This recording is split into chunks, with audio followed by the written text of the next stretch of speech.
Biden introduced Zelensky as President Putin. And now I want to hand it over to the president of Ukraine, who has as much courage as he has determination.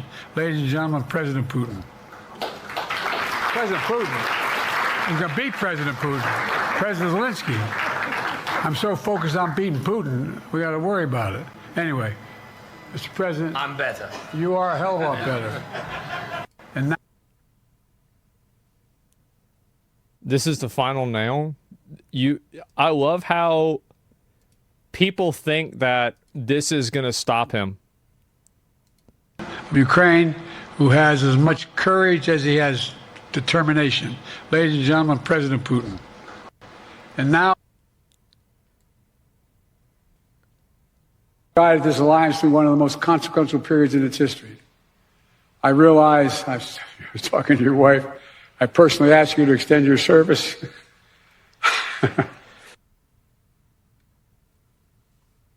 The thing is that he obviously said, I was talking to your wife, but man, look at the title. Biden speaks to NATO, aims to show fitness.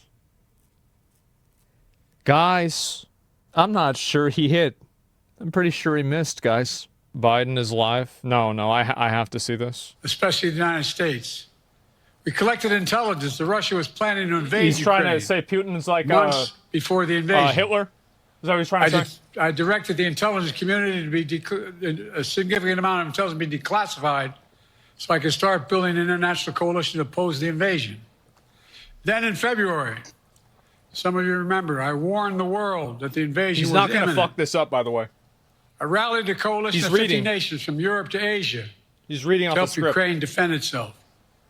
Many foreign policy experts thought, as Putin amassed Russian forces just 100 miles north of Kyiv, the capital of Ukraine, but Putin thought it was the mother home of Russia. The capital would fall in less than a week. But the Ukrainian people, backed by a coalition to help build, stopped them. Today, Kyiv still stands, and NATO stands stronger than it has ever been. During the week of this summit, several heads of states made it a point in their statements to thank the United States and to thank me personally for all that NATO has achieved.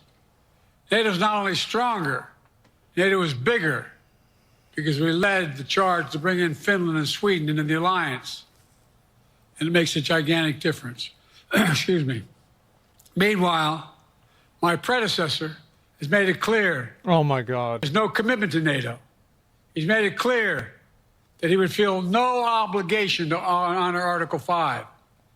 He's already told Putin, and I quote, do whatever the hell you want. In fact, the day after Putin invaded Ukraine, here's what he said. It was genius. It was wonderful. Some of you forgot that, but that's exactly what he said. But I made it clear, a strong NATO is essential to American security. Is that right? And I believe the obligation of Article 5 is sacred. And I would remind all Americans, Article 5 is invoked only once in NATO's long history, and that was to defend America after 9/11. Oh. I made it clear that I will not bow down to Putin. I will not walk away from Ukraine. I will keep NATO strong. That's exactly what we did and exactly what we'll continue to do. Now, the future of American policy is up to the American people. This is much more than a political question. It's more than that. It's a national security issue. Don't reduce this to the usual testament that people talk about, issues of being a political campaign. It's far too important. It's about the world we live in for decades to come. Every American must ask herself or himself, is the world safer with NATO? Are you safer? Is your family safer? I believe the American people know. The answer to all those questions is yes. And I believe the American people understand that America is stronger because of our alliances. I believe the American consensus from Truman to Reagan to me still holds today. America cannot retreat from the world. We must lead the world. We are an indispensable nation, as Madeleine Albright wrote. What's going on with the camera? Now let me turn to three other key issues. Just this morning, we had a great economic report showing inflation is down. Overall prices fell last month. Core inflation is the lowest it's been Why'd they in 3 increase years. Xbox Live? Prices are falling for Game cars, Pass. appliances, and airfares. How about that? Grocery prices have fallen since the start of the year. We're going to keep working to take down corporate greed to bring those prices down further. Meanwhile, Trump's calling for a 10% tariff on everything Americans buy, including food from overseas, vegetables, and other necessities. And economists tell us that would cost the average American working family another $2,500 a year. It's a tax of $2,500 a year. Second, our efforts to secure the border, southern border, is working. After Trump killed the bipartisan effort to secure the border, Republicans and Democrats had worked on, because he thought it would benefit me and make him a loser, Republicans walked away. So I took executive action last month. As a consequence, working with Mexico, border encounters have gone down over 50%. The current level is lower today than when Trump left office. Encounters isn't immigration, Third, though. For months, Oh, no. the United States has been working to secure a ceasefire in Interesting Gaza, word to use. to bring the hostages home, to create a path for peace and stability in the Middle East. 6 weeks ago, I laid out a detailed plan in writing. It was endorsed by the UN Security Council, the G7. That framework is now agreed on by both Israel and Hamas. So I sent my team to the region to hammer out the details. These are difficult, complex issues. There's still gaps to close. We're making progress. The trend is positive. And I'm determined to get this deal done and bring an end to this war, which should end now. Okay. Well, that, Let me conclude where I there it began. is. We're the United States of America. We are the indispensable nation. Our leadership matters. Our partnerships matter. This moment matters. We must rise to meet it. With that, I'll take your questions. I've been given a list of people to call on here. Here we go. Reuters, Jeff Mason.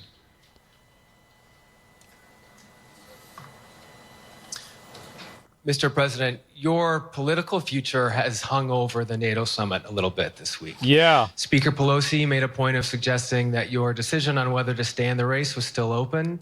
George Clooney and a handful of lawmakers have called on you to step aside. George Clooney. Reuters is reporting Isn't he tonight an that actor? UAW leadership is concerned about your ability to win. UAW just endorsed me, but go ahead. Thank you. My question for you is, how are you incorporating these developments into your decision to stay? And separately, what concerns do you have about Vice President Harris's ability to beat Donald Trump if she were at the top of the ticket? Bro, I love that. Talking Look, past the sale. I wouldn't have picked Vice President Trump to be vice president, but I think she was not qualified to be All right. president. So let's start We got there. it.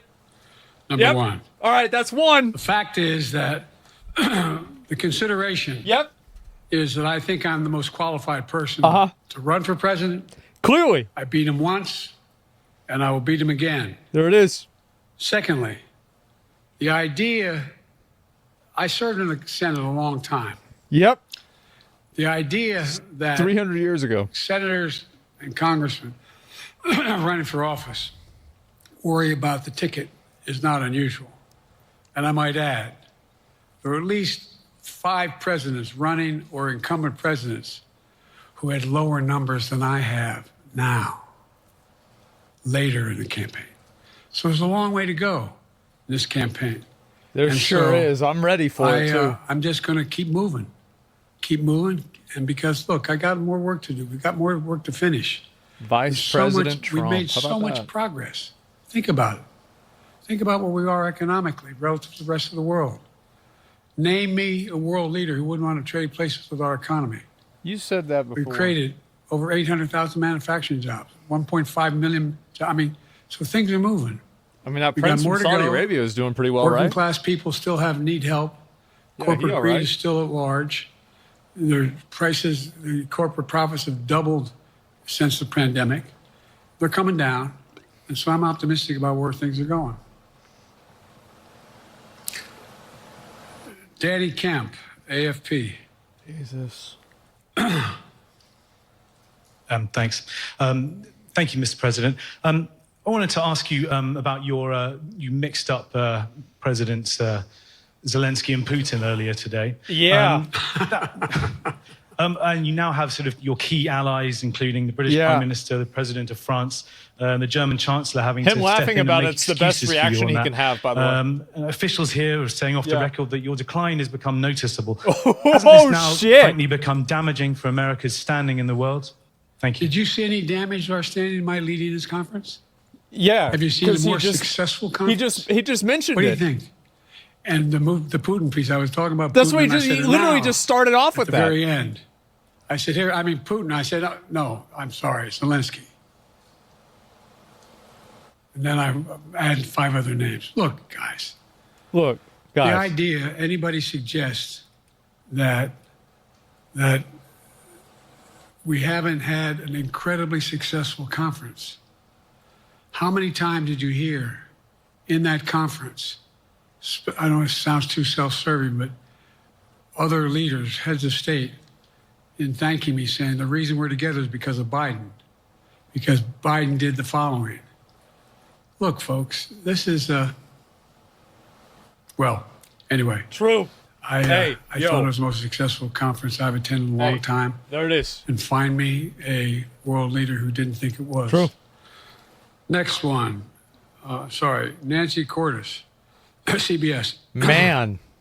Thank you, Mr. President. You mentioned other instances in history where presidents have faced a challenge. But what makes this moment in history so unique is that it is not your enemies who are calling on you to reconsider your decision Bro, to he's stay in the getting race. cooked. It's your friends, supporters, Oh my people who think God. you've done a great job over the past 4 years.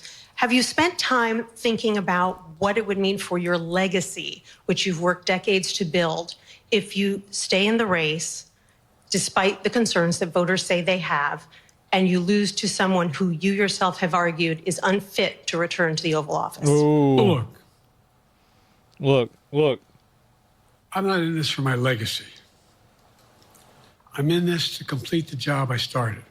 That's a good answer. As you recall, understandably, many of you and many economists thought my initial initiatives that I put forward, can't do that, it's going to cause inflation, things are going to skyrocket, the debt's going to go up.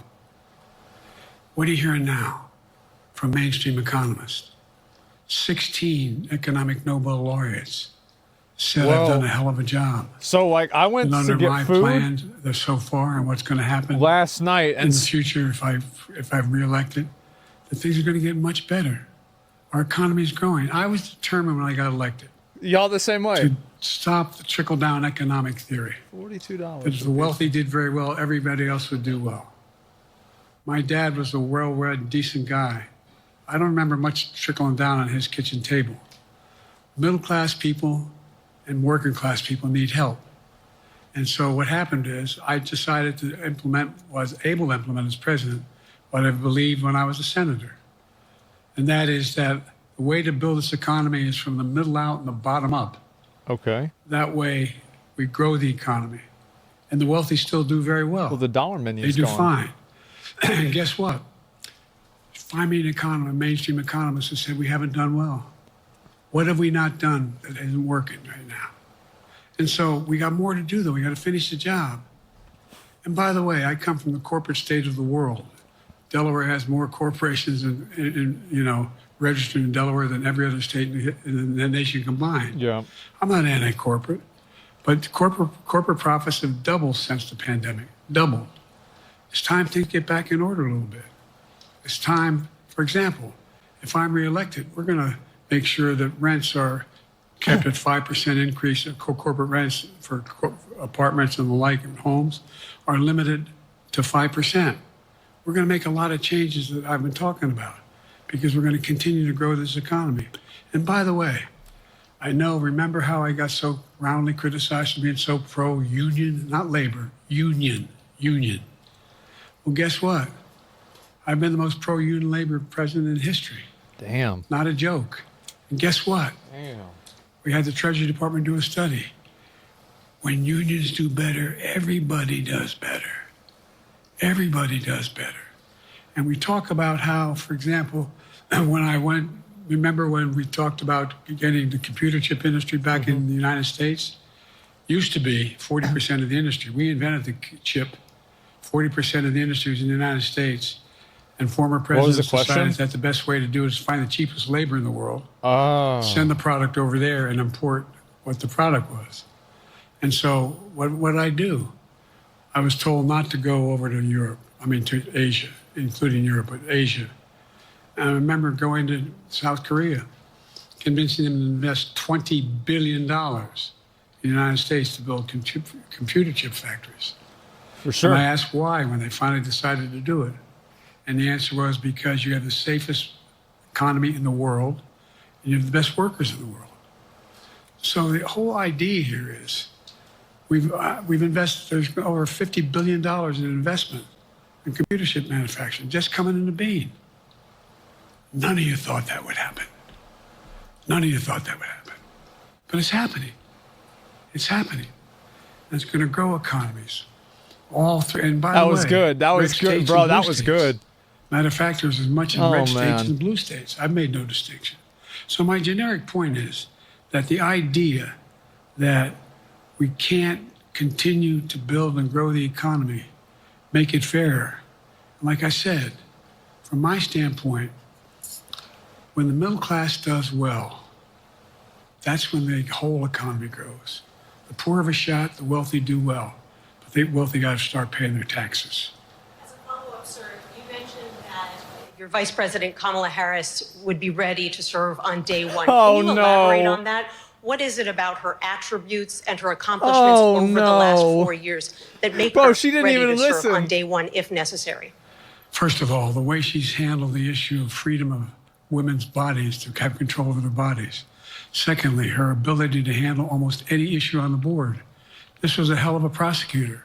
She was a first-rate person, and in the Senate, she was really good. I wouldn't have picked her unless I thought she was qualified to be president. From the very beginning, I made no bones about that. She is qualified to be president. That's why I picked her. Okay. Felicia Schwartz, Financial Times. Thank you, Mr. President. Presidency is the most straining job in the world, and it's 24/7. Oh, no. How can you say you'll be up for that next year, in 2 years, in 4 years, given the limits you've acknowledged that you have today? Bro, The limits I've acknowledged I have. I'm not as fast There's as I been used to reporting be. that you've acknowledged that you need to go to bed earlier and your evening around 8. You said it. That's not true. Look, what I said was, instead of my every day starting at 7 and going to bed at midnight, it'd be smarter for me to pace myself a little more. And I said, for example, the 8, 7, 6 stuff, instead of starting a fundraiser at 9 o'clock, start at 8 o'clock. People get to go home by 10 o'clock. That's what I'm talking about. I'm not talking about, and if you looked at my schedule since I made that stupid mistake in the campaign, in the debate, I mean, my schedule has been full bore. I've done, where's Trump been? Riding around in his golf cart, filling out his scorecard before he hits the ball? He saw the clip, look, bro. He's done virtually nothing. He saw the clip. And I don't know how many. no. Don't hold me to it. Roughly 20 major events. Some Man. with thousands of people showing up. And Sure so did, yeah. I just think it's better. I always have an inclination, whether I was playing sports or doing politics, just to keep going, not stop. I just got to just pace myself a little more. Pace myself. And the next debate, I'm not going to be traveling into 15 time zones a week before. Anyway, that's what it was about. That's what it was about. And by the way, even with that, I love my staff, but they add things all the time. At the very end. I'm catching hell from my wife for that. Anyway. He's probably right about that, you know? I'm sorry, Zeke Miller, Associated Press. Uh-oh. Thank you, Mr. President. Two questions for you. First, on the NATO summit, President Zelensky, in your meeting with him, he pressed you to lift your limitations on the Ukrainian use of American weapons, saying that, in his public remarks afterwards, saying that Ukraine cannot win the war unless those limitations are lifted. Are you reconsidering your position on that? And then secondly, following up on Felicia's question there, leaders of your own party have said that they're not worried about that debate. They're worried about the next bad night and the bad night after that. How can you reassure the American people that you are up to the task and that there won't be more bad nights at a debate stage or somewhere else? First thing, there will be. Zelensky asking for the ability to strike deep into Russia. We've allowed Zelensky to use American weapons in the near term, in the near or abroad, into Russia. Whether or not he should be attacked. For example, should Zelensky, he's not. If he had the capacity to strike Moscow, strike the Kremlin, would that make sense? It wouldn't. The question is, what's the best use of the weaponry he has, the weaponry we're getting to him? I've gotten a more long-range capacity, as well as defensive capacity. And so our military This is a relatively good answer from him. Of my commander-in-chief. I actually think it is. The chief of staff of the military, as well as the Secretary of Defense and our intelligence people. And we're making a day-to-day basis on what they should and shouldn't go, how far they should go in. That's a logical thing to do.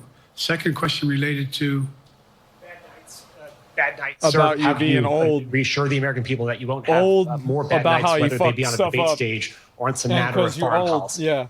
Well, I tell you what, I'll tell best you way to what. assure them is the way I assure myself. You And don't. that is, am I getting the job done? Am I getting the job done? Can you name me somebody who's gotten more major piece of legislation passed in 3.5 years? I created 2,000 jobs just last week. So if I slow down, I can't get the job done. That's a sign that I shouldn't be doing it. But there's no indication of that yet. None. What I got here?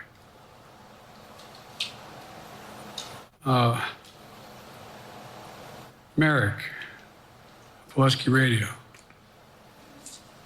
Thank you, Mr. President. How are you? I'm well. The elections in the US have consequences around the world. You have pretty high standing in Europe. I just asked President Macron about you, and he said we are happy to have him as the President of the United States. But there is a concern. Many people in Poland and across Europe are worried that the former president may win the election. Ooh. And He there's a who lot will of not be concern named. that Donald Trump Nope. may weaken NATO, stop supporting Ukraine, or push Ukraine to give up territories to Russia. They're correct. And yourself was warning just 2 minutes ago about it. So my question is, do you think that Europe will be left on its own if Donald Trump wins the election? This is an easy question And for Biden. what's your advice Easiest to question of his European life. leaders to prepare for possible US disengagement? Bro. Well, look, I think, how can I say this? No, that without other part of the answer isn't good. sounding too self-serving. I'm not having any of my European allies come up to me and say, Joe, don't run. What I hear them say is, you've got to win. You can't let this guy come forward. It'd be a disaster. It'd be a disaster. I mean, I think he said in one of his rallies, don't hold me to this, recently, where NATO, I just learned about NATO or something to that effect. He did. He did Foreign say that. policy's Trump never did been say his that. strong point. And he seems to have an affinity to people who are authoritarian.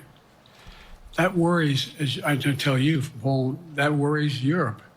That worries Poland. And nobody, including the people of Poland, think that if he wins in Ukraine, he's going to stop in Ukraine, that that's going to be the end of it. And so what I can say is, I think I'm the best qualified person to do the job, to make sure that Ukraine does not fall, that Ukraine succeeds, that the European alliance stays strong. You may recall, no one was talking about Finland joining NATO. I remember talking to Putin right after we got elected in Geneva, and he was talking about what we should do. We couldn't be in Eastern Europe, et cetera. And I said, you're looking for the Finlandization of Ukraine. I said, you're going to get the NATOization of Finland. And about 4 weeks later, I got a call. That's not true. Probably 5 months later, from the president of Finland, could he come and see me? In my office. I invited him to the Oval Office. We sat down and talked. He said he wanted to join NATO. Could I help? And I did. It wasn't automatic. And then I got a call from the Swedes. I beg your pardon? We got a heckler in there. And so Finland Shut joined up. NATO. 800 Oh, mile man. border is significant. And they were already allies, but they weren't part of NATO. Ban And you that heard- guy. I think you heard, maybe, I can't recall what he said in public in our closed meeting, but he wouldn't mind it being repeated. He said, we decided in Finland, the people of Finland decided they had to be part of NATO. Oh. It was in our interest because of the joint ability to be together, to dissuade any attack on Finland. And the same thing with Sweden. It took a lot of selling to some folks, particularly Is it just me? Is it hard to Turkey and understand other what he's saying? places, I to mean, agree to the expansion. it's about normal. But it expanded. And we're a hell of a lot stronger because of it. We're more secure because of it. And by the way, I was able to get Bro, it's so 50 other boring. nations, 50 to support Ukraine. 50. We were able to bring about a coalition of Europe and Asia, Japan and South Korea. I just we talked about AUKUS, and we talked about the relationship between Australia, New Zealand, Japan, South Korea, the United States. We're making the world safer and stronger because we have to deal with the new arrangement that exists in the world. The Cold War is over. The post-war era is over. What is going to replace it? And I respectfully suggest I have a pretty good idea what that should be. I've convinced a lot of people to follow it. We're just going to get stronger. David Sanger. That was it? Where's it? Do a poll of who y'all voting for? I'll do a poll Thank you, after Mr. this. President. Be nice, David. Mr. President, Uh-oh. the NATO declaration that was issued yesterday was very notable because it described China as a decisive enabler of the war in Ukraine for its provision of critical goods to the Russians. That's part of a broader partnership that seems to have cemented in place in the past 2 or 3 years. I think one that you were a little bit doubtful of when we asked you about it some time ago. So I'd be interested to know whether you have a strategy now of trying to interrupt the partnership between China and Russia, and whether or not in a second term you would pursue that, if you could describe that strategy. That's a to great us. question. And along the way, could you also tell us whether you think, just to follow up on Felicia's question, that if you were in a room with Vladimir Putin again, the way you were 3 years ago, or with President Xi, that a few years from now you will be able to go negotiate with them, handle them one-on-one? Well, the first part of the question is, we discussed and I raised in the NATO summit, and others raised, the future of China's involvement, what they're going to do. Yeah.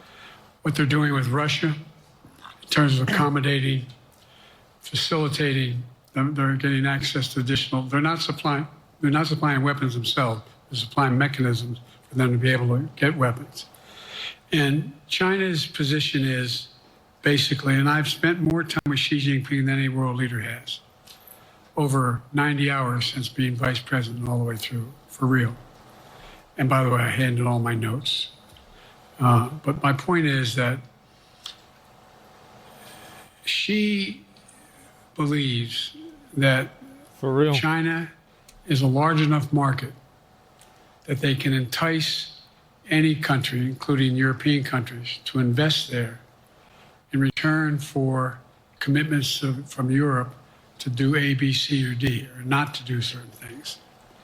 What's happened is we had a long discussion about what we cannot, you have to make clear China has to understand that if they are supplying Russia with information and capacity, along with working with North Korea and others to help Russia in armament, that they're not going to benefit economically as a consequence of that by getting the kind of investment they're looking for. And so, for example, we're in a situation where, and we've reestablished direct contact with China after that, remember the balloon, quote unquote, going down, and all of a sudden things came to an end? Well, we set up a new mechanism. There's a direct line between Xi and me, and our military has direct access to one another, and they contact one another when we have problems. The issue is that we have to make sure that Xi understands there's a price to pay for undercutting both the Pacific Basin as well as Europe, and it relates to Russia and dealing with Ukraine. And so we, for example, if you want to invest in China, as you know this area really well. Want to invest in China, you have to have a 51% Chinese owner. Yeah. You have to make sure that you do by their rules. Yeah. And you don't have the authority, and you have to provide all access to all the data and information you have. True.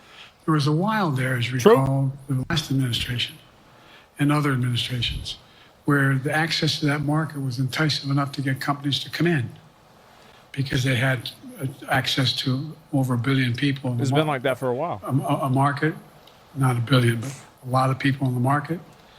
And so they were doing it. But that got curtailed when we started saying we're going to play by the same rules. For example, the idea they don't abide by the international rules related to subsidizing products by the government funding. So guess what? They're not going to be able to export their electric vehicles to the United States without a significant tariff. Others are doing the same thing around the world. But it is a concern. Yeah. It is a concern that you have both China, North Korea, Russia, Iran, countries that are the bad guys, not necessarily the bad guys coordinated in the past, looking to figure out how they can have impact. Interrupt that impact? Yes, I do, but I'm not prepared to talk about the detail of it in public. And I think you'll see that some of our European friends are going to be curtailing their investment in Russia. In China, as long as China continues to have this indirect help to Russia in terms of being able to help their economy as well as help them in as a consequence of that their ability to fight in Ukraine. Yeah.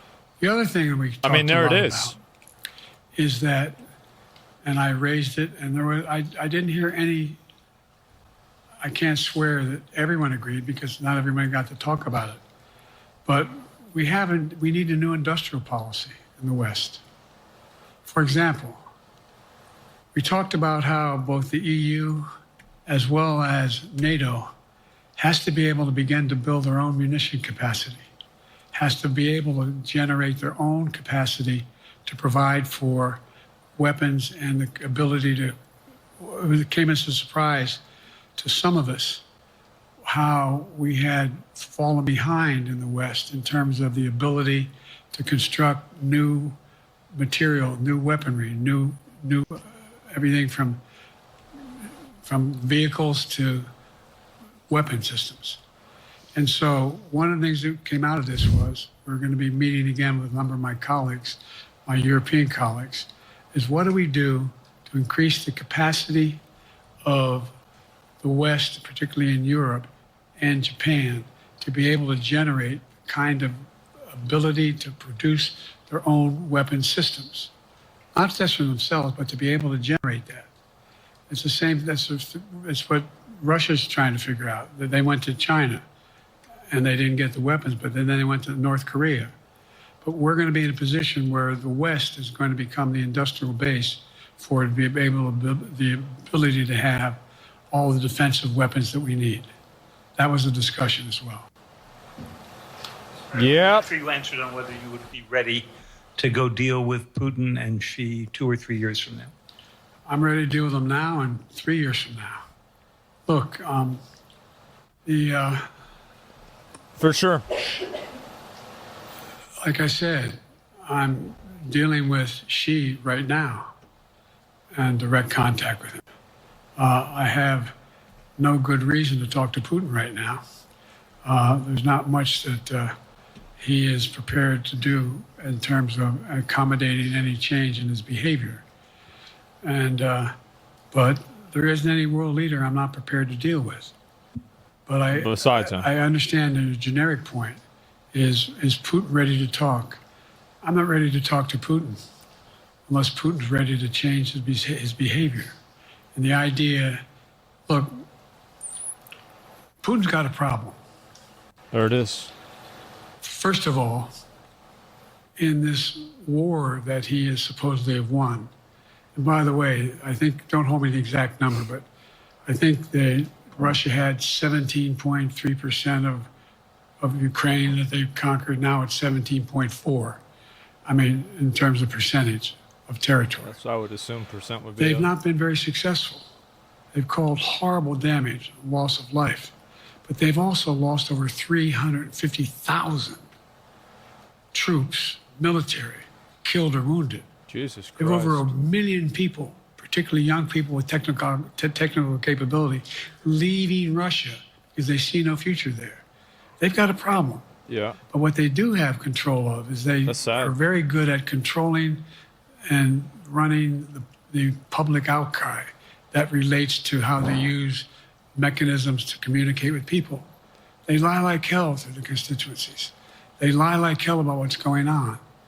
And, that's true. He's right. And so the idea that that's true. We're going to be able to fundamentally change Russia in the near term is not likely. But one thing for certain, if we allow Russia to succeed in Ukraine, they're not stopping in Ukraine. I recommend, I know you know this because you've written about it. You're talking about appeasement? Read Putin's speech after they moved in, what it was all about in Kyiv. It wasn't about just, anyway, read what his objective is.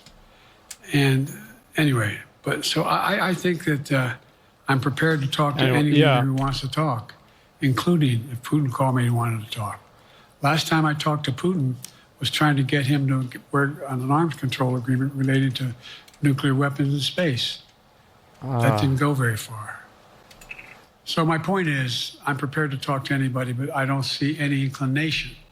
There is an inclination on the part of the Chinese to keep in contact with me because they're not sure where this all goes. And look what's happened in Asia. We have strengthened the Asian Pacific area more than anyone else has. We just put together with, today I brought on, I asked our NATO allies that we bring on the group from the South Pacific, Australia, New Zealand, Japan, Australia. I already mentioned Australia. And I met twice now, I think, with the 14 leaders of the Pacific Island nations. And we've slowed down what's going on there. We've slowed down China's reach. But there's a lot of work to do. This is a moving target, and I don't take it lightly. There it is. Sam from NPR. Thank you, Mr. President. Asmongold with NPR. I have two questions. Earlier, you spoke about the ceasefire plan between Israel and Hamas. We're now looking at 10 months of war, and I'm curious if there's anything that you feel personally you wish you would have done differently over the course of the war. And then secondly, if I may, I wanted to ask you about your presidential campaign. I remember covering your campaign in 2020, and there was a moment where you referred to yourself as a, quote, bridge candidacy, a transition to a younger generation of leaders. Oh, no. I want to understand what changed. Oh, boy. Two things. Let's go back to when you talked about would I have changed anything that's happening with Israel and the Palestinians. Yeah, don't give and the Israel Palestinian bombs. Fuck them. The answer is, as you recall, from the very Fuck beginning, 'em. I went to Israel, but I It's not a also problem. got immediate contact with al-Sisi in Egypt. I met with the King of Jordan. I met with most of the Arab leaders to try to get a consensus going as to what had to be done to deal with getting more aid and food and medicine into the Gaza Strip. And we pushed it really hard. And Israel occasionally was less than cooperative, number one. Then why we give them The bombs? Israeli War Cabinet, Why is the best tank in War Thunder an dealing with Israeli Israel tank? since Golda Meir. Why is that happening? Some of the reporters around here come here all the time Huh? and heard me say this. The first time I met with Golda Meir, I sat across from her at her desk, and her assistant was Rabin sitting next to me. That's how far back I go. I know Israel well, and I support Israel. But this war cabinet is one of the most conservative war cabinets in the history of Israel. And there's no ultimate answer other than a two-state solution here. And so what was able to be done in terms of the plan I put together was it would be a process Ukraine isn't our problem either. for a two-state solution. More than Israel it is. And we get the Arab nations to, particularly from Egypt all the way to Saudi Arabia, to be in a position where they would cooperate in the transition so that they could keep the peace in Gaza without Israeli forces staying in Gaza. The question has been from the beginning, what's the day after in Gaza? And the day after in Gaza has to be Turn on subtitles? The end of the day after has to be no occupation by Israel on the Gaza Strip, as well as the ability for us to get in and out as rapidly as you can, all that's needed there. I've been disappointed that some of the things that I put forward have not succeeded as well, like the port we attached from Cyprus. I was hopeful that would be more successful. But that's why when I went to Israel immediately after the massacres that occurred at the hands of Hamas, the one thing I said to the Israelis, and I met with the War Cabinet and with Bibi, don't make the same mistake America made after bin Laden.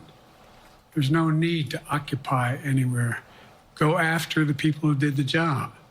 You may recall, I still get criticized for it, but I was totally opposed to the occupation and trying to unite Afghanistan. Once we got bin Laden, we should have moved on. Because it was not no one's ever going to unite that country. I've been over every inch of that, not every inch, the entirety from the poppy get the fields fuck out. No, he's all right the way to about the that. north. Yeah, true. So don't make the same mistake we made. the fuck out of there. Don't think that's what you should be Leave him doing. the fuck is alone. Doubling down. We'll help you find the bad guys. Sinwar and company. And all this criticism about I wouldn't provide when the weapons they needed. I'm not providing 2,000-pound bombs. It's They cannot be 1,000-pound used bombs. in Gaza or any populated area without causing great human tragedy and damage. Why not just... But remember what happened when you had the attack on Israel with rockets and ballistic missiles. I was able to unite the Arab nations as well as Europe, and nothing happened. Nothing got hurt. It sent an incredible lesson to what was going on from the Middle East. So there's a lot of things in retrospect I wish I think he's had talking been about able whenever to convince Iran the Israelis to do. bombed a few places But the there, bottom line is we have a chance now. or Iran. It's time to end this war. I think that's what he's talking about. Doesn't mean walk away from going after Sinwar and Hamas. And if you notice, you know better than most, there is a growing dissatisfaction on the West Bank from the Palestinians about Hamas. Hamas is not popular now. Oh, so they fell off? There's a lot of moving parts. I just have to keep moving to make sure that we get as much done as we can toward a ceasefire, and get those. And by the way, You want a ceasefire? Stop giving them look weapons. at the numbers in Stop funding them. Israel. I mean, my numbers are better in Israel than they are here. That's Then the again, problem. they're better than a lot of other That's people the here, fucking but anyway. problem. Yes. Exactly. Bridge candidacy in 2020, you referred to yourself as being a bridge candidate for a younger, fresher generation of Bro, he Democratic said that? leaders, and I wanted to know what changed. What changed was the Why would he say that? gravity of the situation I inherited in terms of the economy, our foreign policy, and domestic division. And I think, I won't put words in anybody's mouth. Most presidential historians give me credit for having accomplished more than most any president since Johnson and maybe before that to get major pieces of legislation talking about him? passed. And what I realized was my long time in the Senate had equipped me to have the wisdom to know how to deal with the Congress to get things done. We got more major legislation passed that no one thought would happen. And I want to finish it, to get that finished. If tomorrow, if we had a circumstance where there was a lineup and I hadn't inherited what I did and we just moved things along, anyway. Yeah. It's going to change. Yeah. Last question. Bro, they're telling him Haley next question. Bull, I like that. Or no, Josh Weinberg. Anyways. I'm sorry. Was the next one. I'll do 2 more questions. Thank you, Mr. President. Many of your colleagues, Democrats on the Hill, are watching tonight as they assess what they want to say about your candidacy. I'm wondering how you're thinking of this right now. It seems like your answer is clear, but they're watching how things go tonight, tomorrow in Michigan, next week in Texas and Nevada. Ooh. Are you thinking that Yeah, I way can do a stream with about Biden. whether how the next week or 2 goes would inform your Am I using that way, you said? Are you thinking that way about how the next 2 weeks go? Will that affect your decision, or are you fully determined on running in November as the party's nominee? I'm determined on running, but I think it's important that I allay fears by let them see me out there. Yeah, true. Let me see them out, for the longest But time. it's been was, doing the opposite. Biden's not prepared to sit with us unscripted. Biden's not prepared to, anyway. And so what I'm doing is, and I've been doing, I think we've done over 20 major events from Wisconsin to North Carolina to demonstrate that I'm going out in the areas where we think we can win, where we can persuade people to move our way, or people are already there. And here, look, the other thing is we have the most extensive campaign organization of anybody's had in a long, long time. We have well over 1,000 volunteers knocking on doors, making phone calls, making tens of thousands of phone calls. We have headquarters. I forget exactly how many. I don't want to cite a number and then find out I'm off. But we have scores of headquarters. Scores. In all the toss-up states. We're organized. He We're probably moving. heard that whenever Abraham Lincoln said That's it. awful hard to replace in the near term. Because he was there. And here's the other thing. Yeah. I was in the Senate a long time.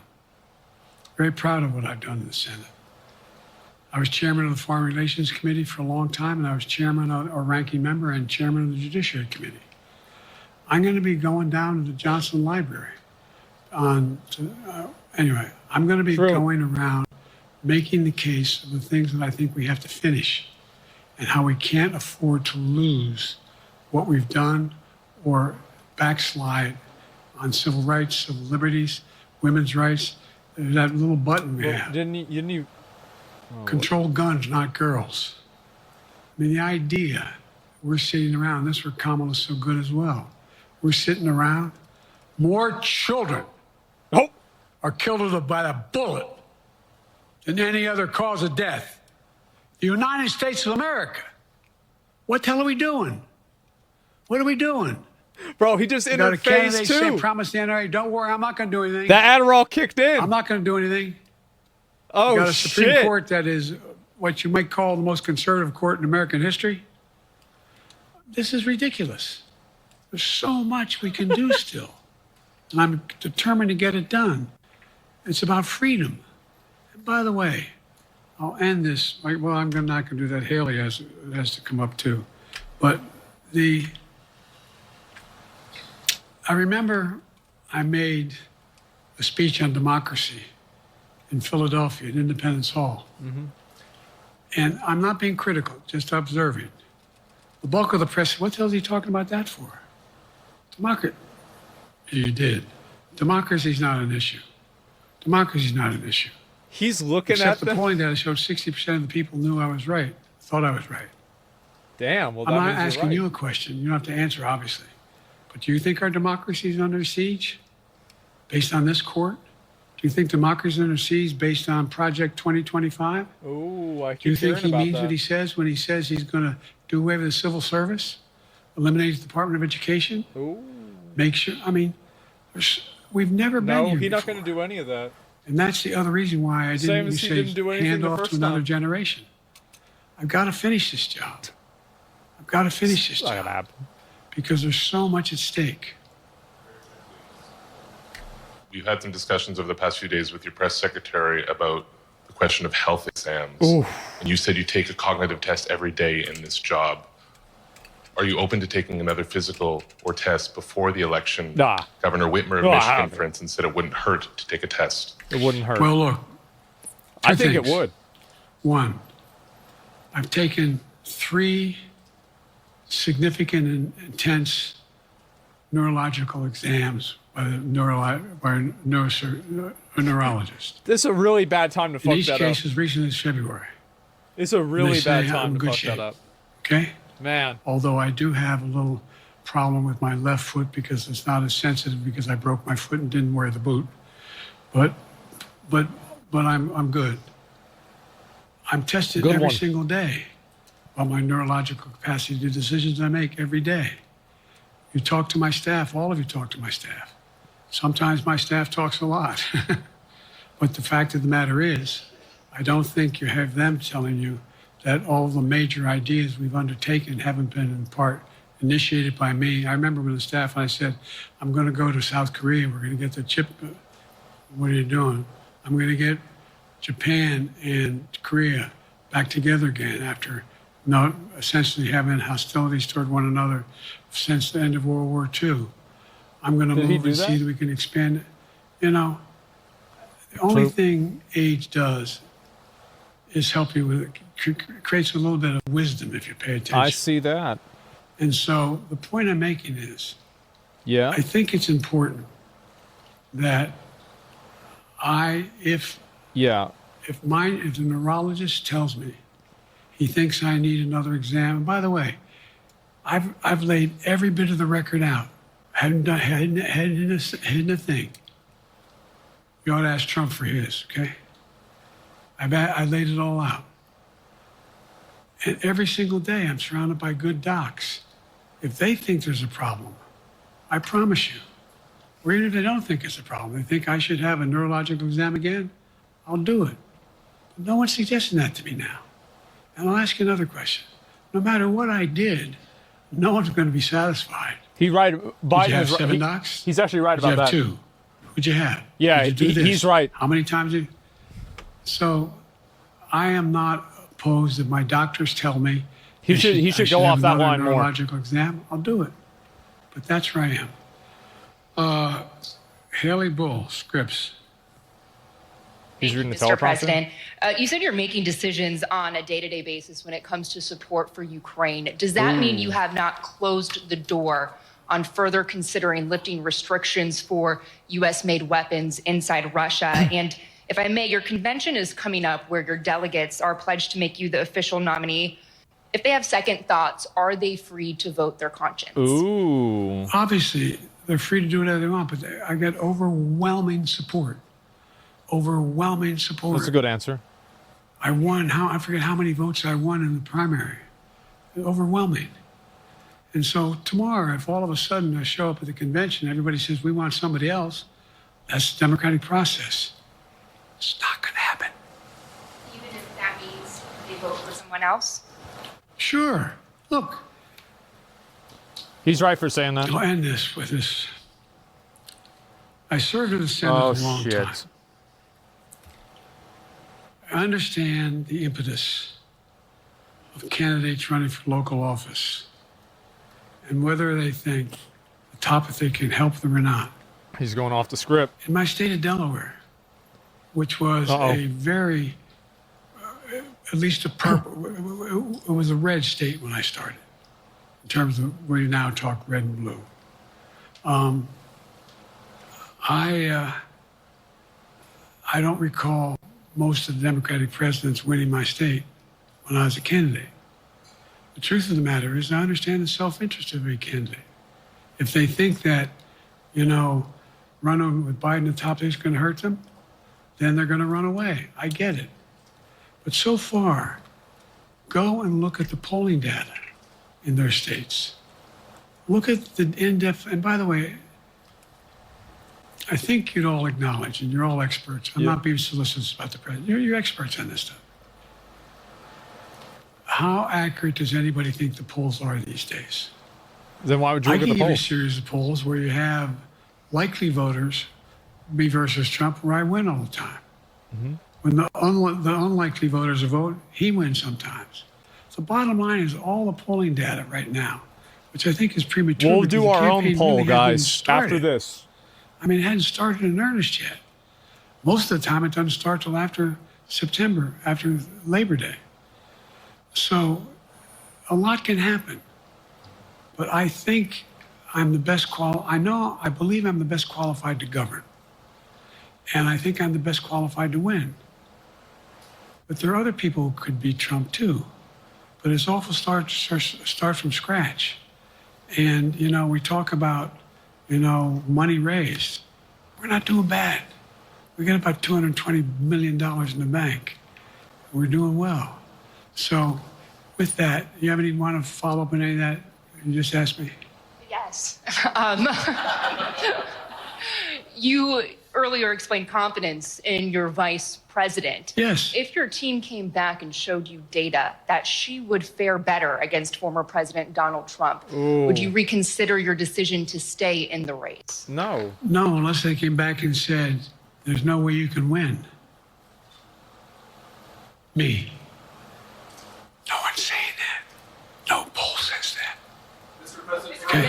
Thanks. This ends tonight's press conference. Thanks, everybody.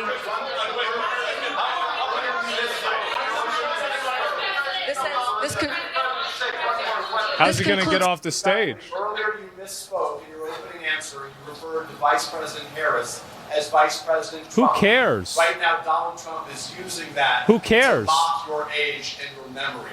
How do you combat that criticism tonight? Listen to him. This concludes tonight's press conference. Thank you, everybody. Thanks, everyone. One more extraordinary moment in this presidential That's the best campaign, answer and he we could have say had. this often, and we can't overstate Honestly, it that is. every, That's the best answer he day could have in the possibly spotlight had. is- So let's go ahead. We talk about this real quick. All right. So what are people going to vote for? People said Trump. So 38% to 17% Biden. So if you extrapolate this, like, let's see. So that if like you just looked at it from 38 plus 17, that's about 60, right? And so actually that's 50. So basically it's double. Yeah, so if you want to have 100% of just Trump versus Biden voters, it's like basically what would that be? Like 35, so it's like 75% versus like 30%. Like that's bad, bro. At least on my chat. So yeah. No vote for a golf duel? Yeah, I know. After watching the debate, where everyone mocked Biden, bias poll. You think so? You think it's a bias poll? I think you're right, honestly. I do. I think you go into Hassan's chat, probably you're going to get the opposite. No, you definitely are right about that. And it really depends, right? And people start seeing one candidate's winning, and so then they start voting for them because they're winning, etc. Hassan's cooking Biden. Well, Hassan's probably cooking Biden, but he's probably going to cook Trump more, right? Like, I think that's the way, like, a lot of Democrats will vote for Biden, but, no, dual no vote. Yeah, right? And so, like, that's the thing. Like, they'll vote for Biden, but they're not really voting for Biden. They're voting against Trump. I think there's going to be more people that vote against Trump than vote for Biden. And I think that's what happened last time, too. Like, it's like, basically, the strongest campaigner for Biden is Trump. Like, people fucking hate that dude. Now, you might think that you like Trump. Okay, I don't, that's fine. You think whatever you want to think. But, like, you cannot deny that there is a huge amount of people that fucking hate him. Absolutely fucking hate him. Biden's is not going to look good even if he does good. Yeah, no, I mean, like, Trump tweets. Oh, boy. And people haven't voted for someone for over 50 years? No, that's not true. People voted for Obama. People were big into Obama. Oh, yeah. They were all about Obama. Did Joe Biden's press conference make you feel more confident in him? Do I get to look at what the vote polls are? 88% say no. Wow. I do think that Joe Biden, like,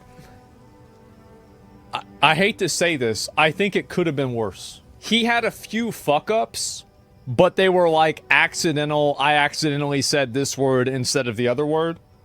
A lot of his long-form answers were not bad. Yeah, he mixed up a few names. Like, the thing is, like, if Trump had done that, nobody would be talking about it, right? People pointed out with Biden a lot more because people are predisposed to be ready to get mad at him, right? For this shit, right? I think so. And so they would. No, he actually did all right over. He did okay. I mean, it was not great, but I mean, it was okay, I guess. So I don't think anybody's going to say this is a 10, but I don't think it's like a 3. It's like, I don't know, like 6, right? I mean, for Biden, like I'll tell you this, if Obama had come on and said that, it would have been a 1. If George Bush W had come on and said that, it would have been a 3. So he did all right for someone to mention. Yeah, exactly, right? And so great. Yeah, he's getting graded on a curve. I don't want anybody to get it twisted, but yeah, that's it. He didn't do that. His pacing is just slower, and he has words he falls back on, like, anyways. Yeah, no, that's definitely true. You thought that was above average for him? Yeah, for sure. I think it was. Yeah, I do. I think so. I think it was an above average performance. Yeah, no, I've seen a lot of him. I've seen him talk. He didn't die. Yeah. Did he die at the stand? No. Okay, well, that's at least now we go from 1 to 2. Okay? Did he die? Did he say a slur accidentally or make something? Did he say something that's racist accidentally? No. Okay, now we're at to a 3. So, like, you see, we're already a third of the way there, right? Yeah, it's the standards.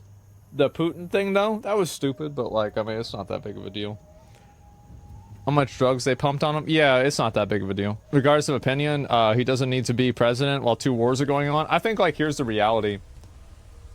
I think that Biden is not, like, completely gone, but... And I would even... If somebody told me that Biden is functioning at, like, a base cognitive level, I would probably agree with you. I would be like, I would accept that. I wouldn't agree, but I would accept that. But the difference is that, like, he doesn't need to be functioning at a base cognitive level. He needs to be the fucking president. Because that's 2 very different things, right?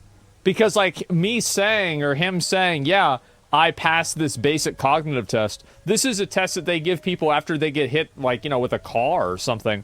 And it's like, can you tell your left hand from your right hand? Like, I'm talking about, like, decision making and, like, being quick on shit. Yeah. Do you so wrong? You think so? No, I honestly, I think that if you give him time, he will reason things out. But it takes longer. And I think that even if he is behaving and like, let's say, I think that he probably, for cognitive ability, I would say he's probably in the 30th or 40th percentile, right? He's not down at 2 and 5%, right? Because those people are functionally fucking brain dead. But if you want somebody who's the president, do you want them at 30 or 40% health? You want them at 1 HP? Fuck no. Absolutely not. So, no, and it will get worse. And I think that's what people are concerned about, right? Because, like, if you look at how it was and how it is, and then you think about how it's going to be, that doesn't sound good. Yeah. You'd rather have a con man as a president? I think right now, honestly, man, I don't know what people are going to vote for. I really don't. I think Trump will win. I do. I think Trump will win by a larger margin than he did in 2016. Like, for electoral votes, probably. I could see Trump still losing the popular vote, but, you know, maybe he won't. I think that, like, the reason why I think so is because the problems that Joe Biden is having are very human problems. So, for example, somebody can see what he's doing and how he's feeling, and they can be like, oh yeah, I know what this is, right? Like, I've seen this. Like, I can relate to this. So, and you compare that to Trump, like Trump lying about like tax records, about some porn star. Like, people can't really relate to that. Like, it's so abstract that you can't have, like, the public see that and be like, oh, well, you know, like, this is what it is. Because there's not, like, a sense of understanding there. I've been around senile people, and he's senile, I'm sorry. I didn't say that he's not senile at all. And I think that it's obvious that he's fallen off. But I don't think that he has fallen off to the extent that he is completely dysfunctional and he cannot function, period. I just don't think he can function as the president. That's the point, right? So, like, if he takes a cognitive test and he passes that, that doesn't convince me. Because a basic cognitive test measures brain function for an average person. You don't need an average person to be the fucking president. But I think that he should go with that line more about how it doesn't matter how many tests they do on him, people still aren't going to believe it. Because I think that's also true. Yeah, he should use that more. That was smart. He didn't disconnect. It's just his ping is high. Yeah, exactly. You think Trump is above average? Ain't no way. Yeah, I think Trump is way above average cognitively than Biden. Yeah, absolutely. It's not even a question. He's way sharper, way faster. Yeah. It's not even close. And I would say, you know what? People might get upset about me saying this. I think Trump was way sharper in 2016. Way sharper. So I think Trump has gone down too. It's not like Trump is at 100%. He's at 80%, but Biden's at 30%. You see what I'm saying? Trump's old too. Yeah, he's old as a motherfucker, man. He's sharper? Yeah, no, that's what I'm saying, right? And so, and it's been almost, you know, it's been like 10 years, right? Almost 8 years. So, why do you need old presidents? Well, we had the option to get new presidents, and people didn't vote for them. We don't need old presidents, but when new people run, they're even dumber than the old people. So, like, yeah, I mean, I don't want to go and be like, this is some kind of crazy thing. Like, there's a reason for that, man. Aren't we voting based on the policies to the party? Most people just vote based off a vibe check. That's what I think happens. Old people have wisdom? Yeah, I mean, there are some people that are old that are stupid. Like, if old people have so much wisdom, then why are they constantly getting scammed? Why does that happen? No, I'm not going to believe that, bro. Like, they're easy targets? Yeah, but why are they easy targets? Think about that. So, I don't really, like, there's plenty of old people that are stupid. Like, growing up, I learned pretty early on that adults were stupid whenever I was a kid. And I feel like growing up and getting older, I've only become more certain of that. Zelensky scammed Biden, so true. I'm a supporter of Ukraine. I'm not a supporter of Israel. I think Ukraine is a noble cause. I think Israel is a waste of money. The war is happening. There's not a ceasefire because we are enabling them. if we stopped giving them money and we stopped giving them weapons, there would be a ceasefire. Because they would have to. I don't support Israel at all, to be honest. I don't. It's not my problem. But why waste it with Ukraine? Because Ukraine, number of reasons. I think that it weakens the NATO, and I think NATO is important, by the way. NATO is important, and it is legitimate, and I think that it does matter. Number one. Number two, the actions of some people in Hamas attacking people in Israel, like Palestine is not the same as Russia in the same way, right? It's not like they elected and voted a leader to like make them do terror attacks in Israel. This is something that's happening from the country. Like it's organic that's coming out of the country. And I know people will say that they did, yeah, for sure. But it's not the same thing as it is with Russia. It's a civil war, you can say? Yeah. Ukraine is not your war? Yeah, but Ukraine, there's more that we can stand to gain from it. I think the only thing that we can stand to gain from Israel is maintaining a place to destabilize the Middle East. And I think that's a pretty bad thing to do. It's not a civil war, and you're totally wrong. I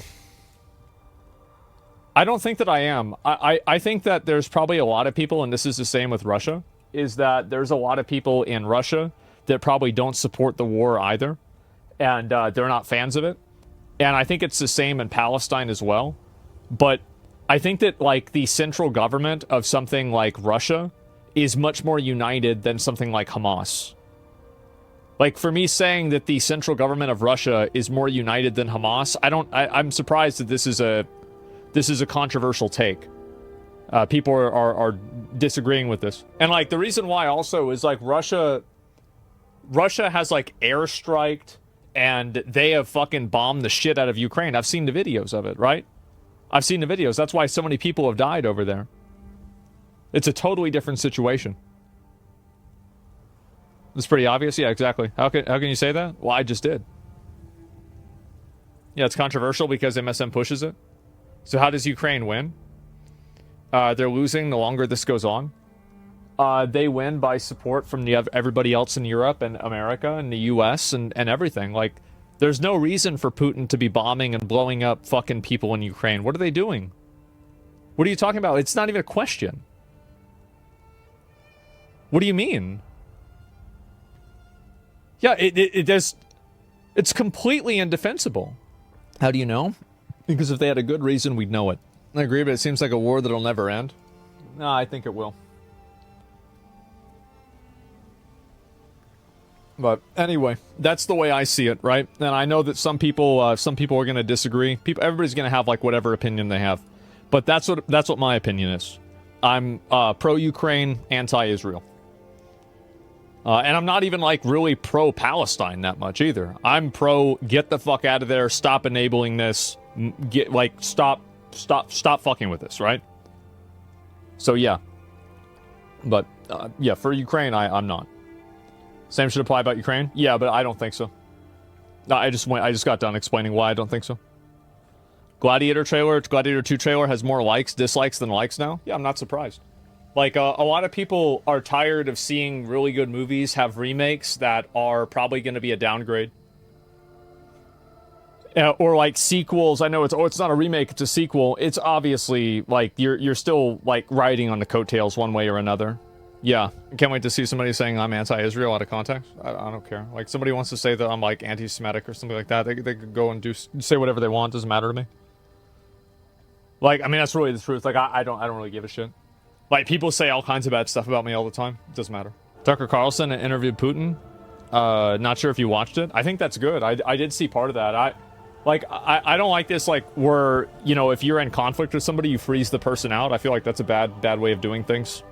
At least, you know, as a civilian, I feel that way, right? Watch it? No, I remember, is that whenever Putin went on, like, these, like, long history, tangents? Because I remember seeing part of that myself. Yeah, I remember that. Putin isn't willing to negotiate, though? Yeah. Carlson was a pussy in that interview, not asking hard questions? Yeah, probably because if he did, then Putin wouldn't do another interview, right? It's like you've got to compromise at least a little bit with something like that. I could understand that, even though it can be disappointing for some people that, you know, he's not talking about it in a way that, you know, maybe they want him to or something like that. Here's really the truth, right, is that I don't think any of us really know what's going on, right? Because, like, what do you think the odds are that, like Biden and Putin and Zelensky are operating under the same information that we are? They're probably not. They probably know way more about the situation than we do. And then basically anybody else in the public knows. So, like, it's very hard to know, like, whether they're making the right decision, for example, right? It's very hard to be sure. Putin's going to negotiate with Ukraine until Boris Johnson came over and told Zelensky not to accept it. Who the fuck knows why? Either ban Israel too or unban the word Palestine from the chat. Why? Or what? Are you going to cry about it again? Who cares? Shut up. Shut up, pussy. Like, I'm not gonna, like, I'm not gonna worry about that, bro. So, yeah. That's why I talk's mostly useless. Yeah, no, I'm just saying, like, I think that's definitely the way I see it. But, anyway, with the Biden shit, like, it looks pretty bad for him. I think that, like, every single question being about him being totally incompetent and, like, old and unable to do the job. Like, I think the fact that everybody's asking questions about that really... It just really is bad. I think, and like, any normal person can see that, like, it's really fucking bad that's going on, right? It's bad optics? Yeah, it's really bad optics. It's awful. So, yeah, that's the way I see it, man. The main benefit with the U.S. in the wars, get to flex their muscles in front of everyone. Oh, about the U.S.? Yeah. It takes very reasonable. U.S. gains more from Ukraine, gain potential in Middle East. Yeah, maybe. I don't know. Like, people are going to argue about Ukraine and that shit, all that. But yeah, I really don't know. I think you're a bit speaking about English than being a privilege here. Has an enormous amount of our cohesion as a country because we all speak the same language. Oh, yeah. Yeah, no, I think you're right. Yeah, it's like people speak the same language. It's going to be more cohesive. I think that makes sense. Can't we all just get along? No. When's that ever happen? Yeah, when's that ever happen? That never happens. I can't believe he said that he talks to doctors every day. Shouldn't he just dodge the personal questions? Well, he does. The president does probably talk to doctors every single day. Especially at his, like, old age. I bet he does. But, like, him talking to doctors every day doesn't necessarily mean what you might think that it means. It doesn't mean he's getting a checkup every day. That's his family doctor, not independent? Well, who knows, right? There's no common moral foundation anymore? Oh, you mean like in like the country? In society and in culture? I think that you are right. Yeah, I think you're right. Just give a doctor check him daily for the next 4 years. Yeah, I mean, yeah, no, the president always has doctors that are like on call and there all the time. Right? Yeah, Trump had that too. Whenever Trump was president, he was probably talking to doctors every single day too. And I bet Obama was as well. Him saying that doesn't necessarily mean what you think it means, though, right? How would you negotiate peace? I don't know. Yeah, I'm not sure, right? I don't know everything about it. Everything's become too polarized or politicized. I think everybody likes to dial things up to like a really high degree where like they get super emotionally attached to different issues. And I think the result of that is you have people that they disagree about something politically, but they think that the other side wants to kill them, where it's really not the case, but everything is so emotionally escalated that it's hard to have a conversation without somebody thinking that you are like a terrible person. You know what I mean? Yeah, the White House not a nursing home? Oh, it is now. Yeah. How do you see the U.S. in 5 years? Probably about the same, maybe a little bit worse. Yeah, I think it's going to keep getting a lot worse, by the way. And so the reason why I think it's going to keep getting a lot worse is because I think the reason why it's getting worse. So you have to understand, why is it getting worse? I think the reason why it's getting worse is because these people, and like, you know, for example, Fox News, any of the news show candidates, political candidates, the reason why it's getting worse is because they're realizing that you don't need to run on issues in order to win elections. And the lower common denominator that you use to communicate, the better people will, the better people will respond. So basically, they're min-maxing getting votes and getting attention because they know that they're already going to get the votes from the people that are well-reasoned and the people that are like well-read on the issue, because those people look at the policies individually and make a decision off of that, regardless of what they say publicly, right? So whenever you're looking at these videos and like debates and things like that, and even news, the people that you're really looking to attract are like that unwashed masses group of people. You're trying to get the dumb people to vote for you because those are the ones that are the most, there's the most of them, right? There's a lot of really dumb people, number one. Number two, once you get them to vote for you, then they will never not vote for you. Because dumb people don't like admitting that they're wrong, and a stupid person will ride a ship all the way down to the bottom of the ocean rather than get on a life raft. Because that's what dumb people do. So if you can lock in a stupid contingency of voters, you're going to be good forever. So what you see now is you see a lot of people appealing to like extremism, people appealing to irrationality, people appealing to like basically emotion. And the reason for that is because if you do that, you will get people to vote for you. And you can guarantee that you will get people to vote for you. Because those people are dumb as fuck. So I think that really, if you look at like the decline of like discourse, it's actually not a decline, it's min-maxing.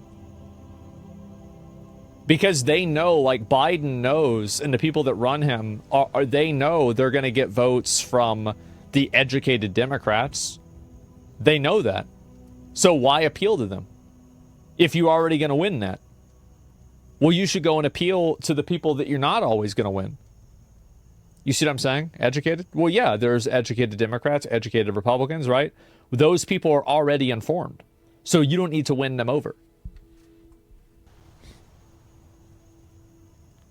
Does this mean most smart people are in swing states? Well, I don't know. Bro, politicians used to kill each other in duels. People think things are so bad now. Yeah, it can get a lot worse.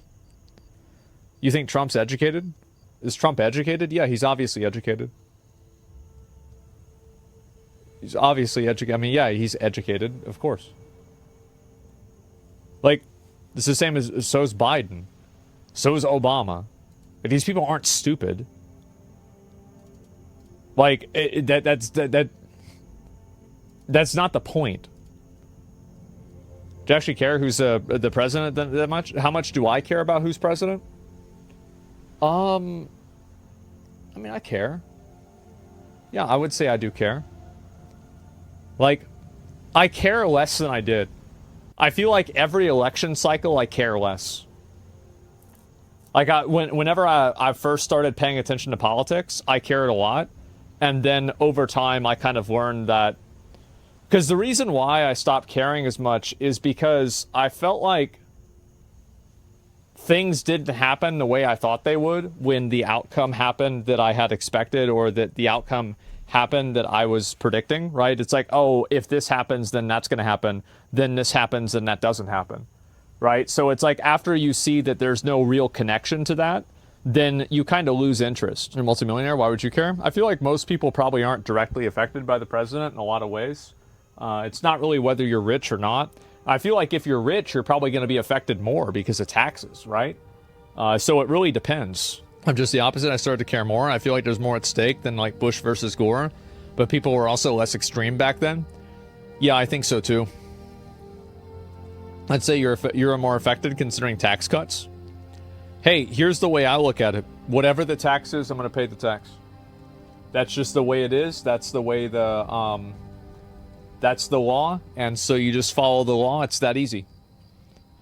Right? I mean, like, you can say it's too much. Like, I think this is the way that I feel like most people would have less trouble paying taxes if they felt like the money was being spent on things besides bombs for Israel.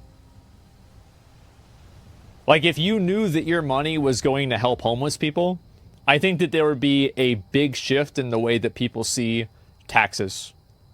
You don't say? No, I'm being serious, right? I think that's a huge reason. Like, people don't see the immediate effect of their taxes, even though you do, right? With roads, police, firemen, etc., right? You ever call the fire department? Man,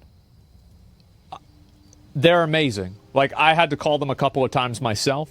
They are amazing. That's your taxes right there. That is your taxes. So it's not like it doesn't happen, but people don't see it in the same way. In a weird way of following cartoons, chronological order, probably better than the current public school education. Oh, yeah. People aren't educated very well at all. Yeah. Personally know that people would be angrier if their money went to homeless people, but you're right, the majority would welcome the money to be reinvested in the country. Yeah, exactly. Like, in general, I find it to be very, you know, I as I said, bro, like, this sounds stupid as fuck, but, like, for me, I'm the kind of person that, like, you know, I'll see something like this and it'll really make me think.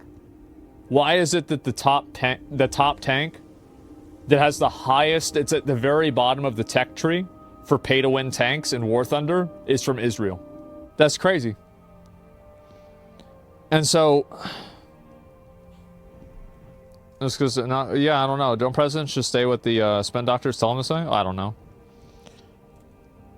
Family of 5 to feed is ridiculous on 110K in Indiana. It sucks. Yeah, no, I mean, like, a lot of people...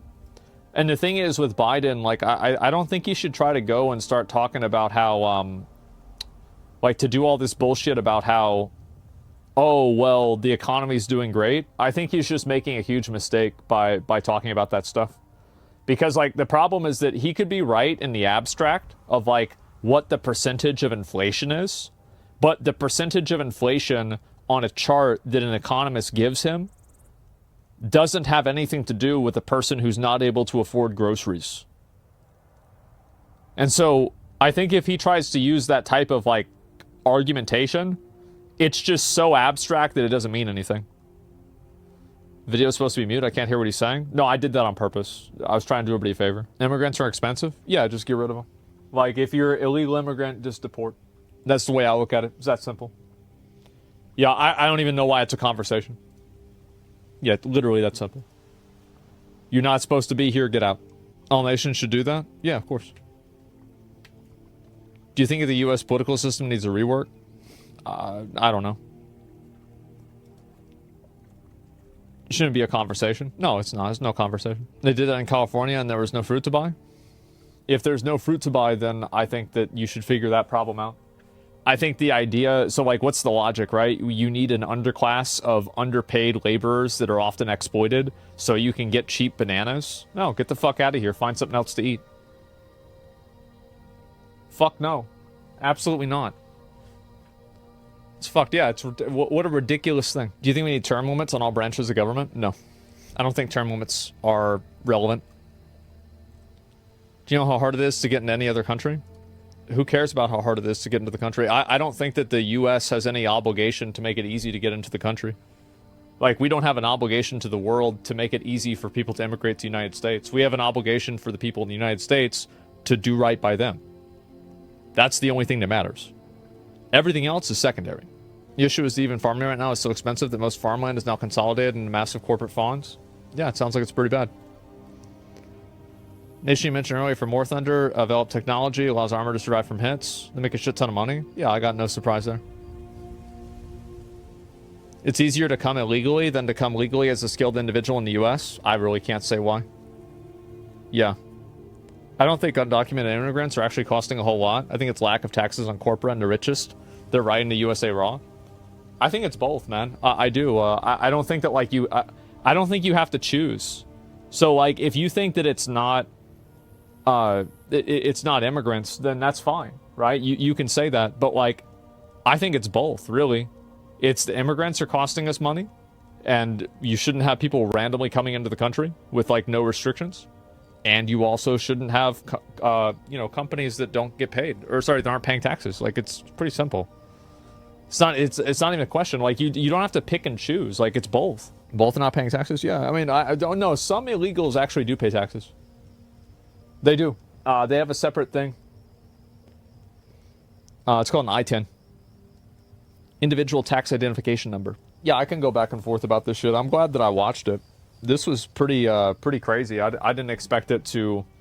I feel like, again, this is like a 6 for Biden, right? I mean, normal, not. I mean, we're grading on a curve here, but it's like a 6, yeah. Anyway, thank you guys very much for watching. I appreciate it. And, yeah, I'll be back on tomorrow in the morning, and we'll keep going. All right, guys. See you later.